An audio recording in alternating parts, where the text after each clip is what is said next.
Lorsque vous donnez ces gâteaux industriels à votre enfant, vous le rendez addict à la junk food. Vous renoncez à l'éducation de son palais, vous le détournez d'aliments bons et sains pour son organisme et son cerveau.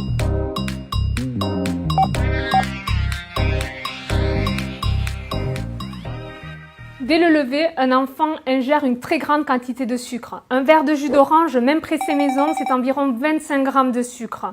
Un bol de céréales chocolatées qui leur plaît tant, c'est également 25 g de sucre supplémentaire. Un morceau de pain, c'est entre 15, 20, voire 25 g de sucre. De la confiture en plus, c'est environ 10, 15 g de sucre supplémentaire. Des viennoiseries, des gâteaux, on peut rapidement atteindre 50 g de glucides juste sur le petit déjeuner. Alors que de nombreuses études scientifiques nous ont prouvé que ce qu'il fallait amener au petit déjeuner, c'était plutôt des protéines et des graisses. Où sont-elles dans ce type de petit déjeuner? On continue. Au déjeuner, une part de féculents, c'est environ 35 g de sucre.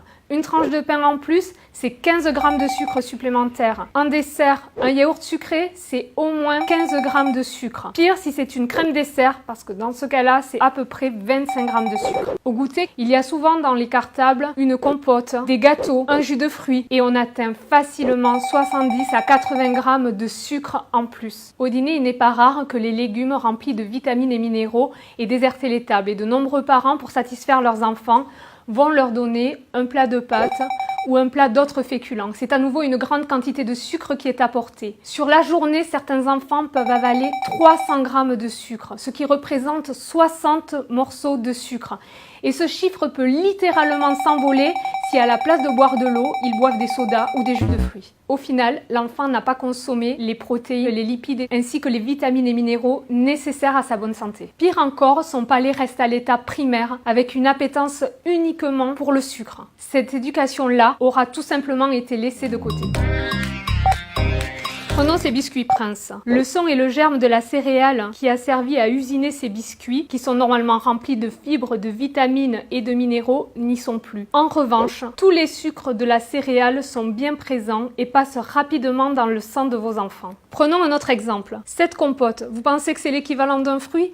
Absolument pas. Les fibres du fruit ont été cuites puis broyées. La vitamine C, naturellement présente dans le fruit, a quasiment été détruite à la cuisson. En revanche, il reste tout le sucre des fruits. Et ne vous fiez pas au packaging. Quand vous lisez l'étiquette des aliments, ce n'est pas uniquement la ligne dont sucre qu'il faut lire, mais bien la ligne glucides.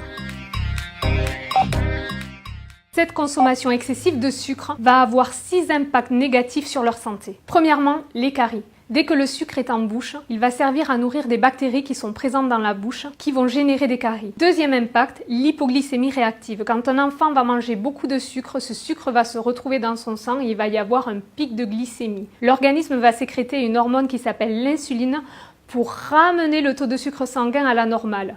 Malheureusement, il va plutôt générer une hypoglycémie réactive, c'est-à-dire qu'il va y avoir un manque de sucre dans le sang que le cerveau va enregistrer. Du coup, il va tout faire pour récupérer du sucre pour que la glycémie revienne à la normale.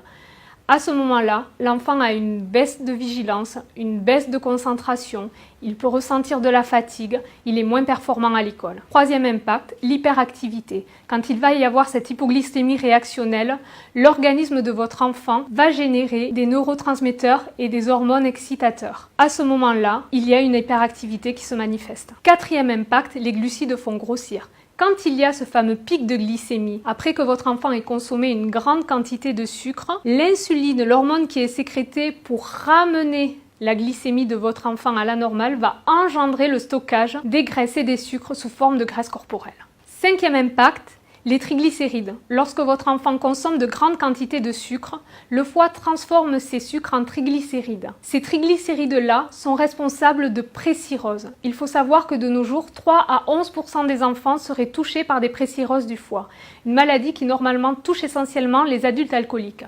En quelque sorte, les sucres, c'est l'alcool des enfants.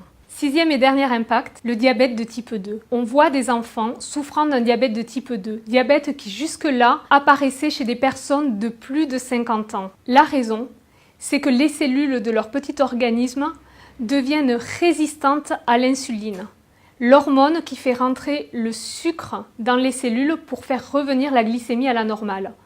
Pour compenser, le pancréas sécrète encore plus d'insuline. Le problème, c'est qu'au fur et à mesure, ils s'épuisent et c'est le début du diabète de type 2. Sur le long terme, tous ces sucres font le lit de maladies graves, les maladies de notre civilisation, comme les maladies neurodégénératives ou les cancers. Alors, que faire ? Pour commencer, arrêtez de leur acheter des petits déjeuners et des goûters industriels.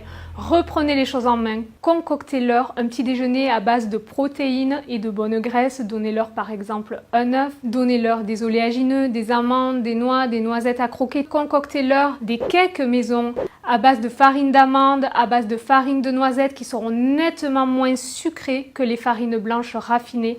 Éduquer leur palais petit à petit à avoir moins d'appétence pour le goût sucré. Ils mangent du chocolat au lait, très bien.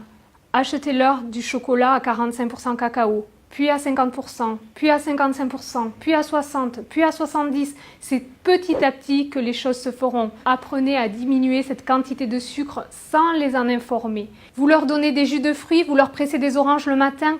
Arrêtez, donnez-leur simplement une orange à manger. Elle sera remplie de vitamines, de minéraux, ces fibres seront intactes et le sucre du fruit sera de fait distribué plus lentement à leur organisme et ne générera pas de pic de glycémie et n'engendrera donc pas toute la cascade néfaste que le sucre engendre dans l'organisme de votre enfant.